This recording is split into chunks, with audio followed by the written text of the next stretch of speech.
मनुष्य एक अकेली प्रजाति है जिसका आहार अनिश्चित है। अन्य सभी जानवरों का आहार निश्चित है। उनकी बुनियादी शारीरिक जरूरतें और उनका स्वभाव फैसला करता है कि वे क्या खाते हैं और क्या नहीं, कब वे खाते हैं और कब उन्हें नहीं खाना होता है। किंतु मनुष्य का व्यवहार बिल्कुल अप्रत्याशित है। वह बिल्कुल अनिश्चितता में जीता है। ना ही उसकी प्रकृति उसे बताती है कि उसे कब खाना चाहिए, ना उसकी जागरूकता बताती है कि कितना खाना चाहिए, और ना ही उसकी समझ फैसला कर पाती है कि उसे कब खाना बंद करना है। अब जब इनमें से कोई भी गुण निश्चित नहीं है, तो मनुष्य का जीवन बड़ी अनिश्चित दिशा में चला गया है। लेकिन अगर मनुष्य थोड़ी सी भी समझदारी दिखाए, अगर थोड़ी सी बुद्धि से जीने लगे, थोड़ी सी विचारशीलता के साथ थोड़ी सी अपनी आंखें खोल ले, तो सही आहार का निर्णय लेना बिल्कुल कठिन नहीं होगा। यह बहुत आसान है। इससे आसान हो भी नहीं सकता। इससे आसान कुछ हो भी नहीं सकता। सही आहार को समझने के लिए हम इसे दो हिस्सों में बांट सकते हैं। पहली बात, मनुष्य क्या खाए और क्या ना खाए। मनुष्य का शरीर रासायनिक तत्वों से बना है। शरीर की पूरी प्रक्रिया रासायनिक है।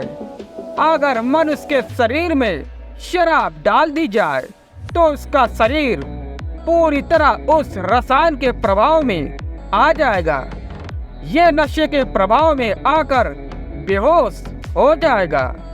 कितना भी स्वस्थ, कितना भी शांत मनुष्य क्यों ना हो, नशे का रसायन उसके शरीर को प्रभावित करेगा। कोई मनुष्य कितना भी पुण्यात्मा क्यों ना हो, अगर उसे जहर दिया जाए तो वह मारा जाएगा। कोई भी भोजन जो मनुष्य को किसी तरह की बेहोशी, उत्तेजना, चरम अवस्था या किसी भी तरह की अशांति में ले जाए, वो हानिकारक है। और सबसे गहरी परम हानि तब होती है जब ये चीजें नाभि तक पहुंचने लगती है।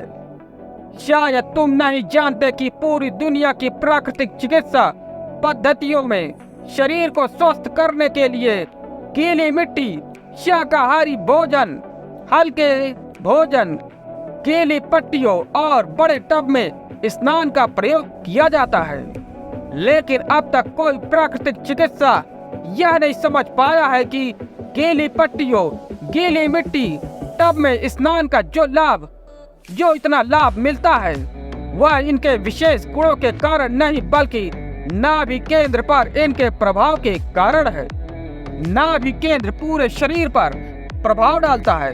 ये सारी चीजें जैसे मिट्टी, पानी, टब, स्नान, जैसे मिट्टी, पानी, टब, स्नान नाभि केंद्र की निष्क्रिय ऊर्जा पर प्रभाव डालती है। और जब ये ऊर्जा सक्रिय होनी शुरू होती है तो मनुष्य स्वस्थ होने लगता है।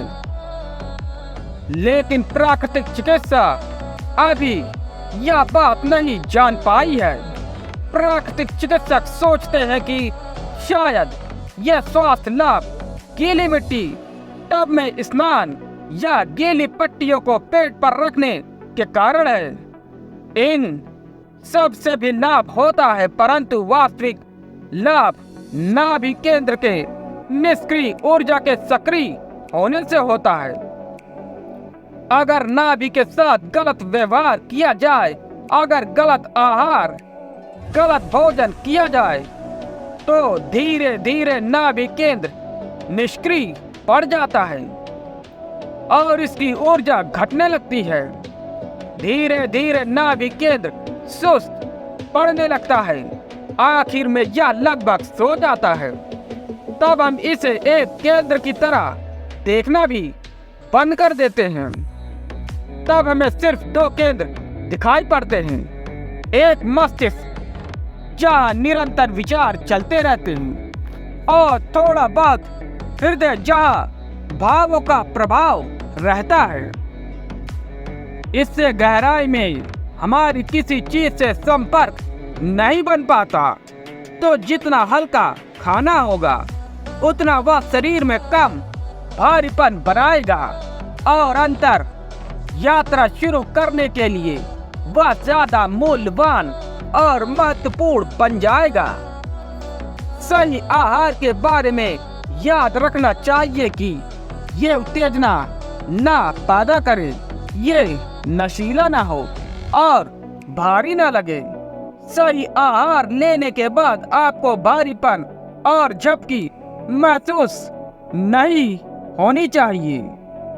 लेकिन शायद हम सभी भोजन के बाद भारीपन और झपकी महसूस करते हैं। तब हमें जानना चाहिए कि हम सही भोजन नहीं कर रहे हैं। कुछ लोग इसलिए बीमार पड़ते हैं कि उन्हें भरपेट भोजन नहीं मिलता और कुछ ज्यादा खाने के कारण रोगग्रस्त रहते हैं। कुछ लोग भूख से मरते हैं तो कुछ जरूरत से ज्यादा खाने से और जरूरत से ज्यादा खाने के कारण मरने वालों की संख्या हमेशा भूख से मरने वालों से ज्यादा रही है। भूख से बड़े कम लोग मरते हैं। अगर एक आदमी भूखा भी रहना चाहे तो 3 महीने से पहले उसके भूख से मरने की कोई संभावना नहीं है।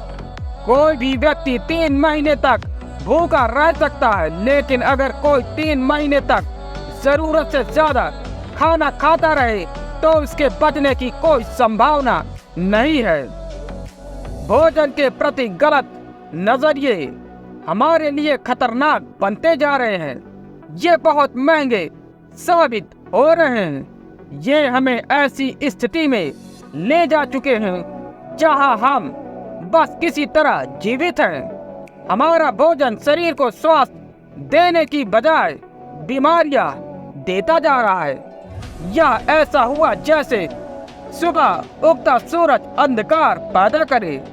यह भी उतनी ही आश्चर्यजनक और अजीब बात होगी, परंतु दुनिया के सभी चिकित्सकों की यह आम राय है कि मनुष्य की ज्यादातर बीमारियां गलत खान पान के कारण है।